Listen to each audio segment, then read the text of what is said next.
with all his degrees, and there are many, and I came to this conclusion. Yes, he has a PhD in lies and deception.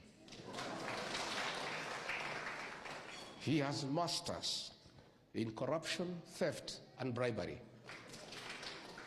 Bachelor's degree in abduction, extrajudicial killing, and ordering for people to be shot in the leg.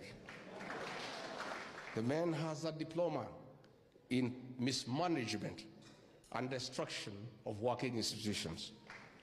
And he has a certificate in wash, tribalism,